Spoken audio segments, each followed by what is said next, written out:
Not a lot of people know the name Dion Wilson, but plenty of people know the name No ID. No ID is known as the godfather of Chicago hip hop to many, as he grew up in Southside Chicago.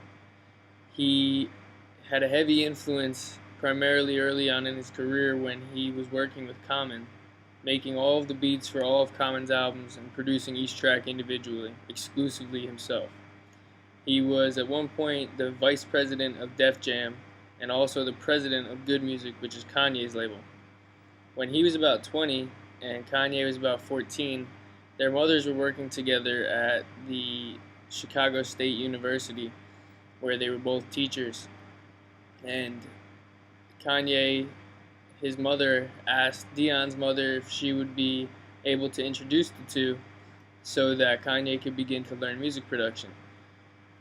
Dion, knowing that Kanye was only 14 years old as he was 20, he reluctantly said yes, but took him into a couple of sessions that he was doing with Common. And over the years, Kanye began to develop as an artist and a producer himself, and got signed by the A&R group of Rockefeller Records to his first deal. So, in reality, if it weren't for No ID, Kanye may not be in the exact position that he's in today. Today, he's a in-house producer for Roc Nation, where he's working with a multitude of amazing artists such as Jay-Z, Rihanna, Kanye, of course, J. Cole, Jermaine Dupri, Big Sean, Drake, Rick Ross, and a whole list of other artists. He's recently worked on Run This Town, which was Jay-Z, Rihanna, and Kanye. He did A Star Is Born by J. Cole and Jay-Z.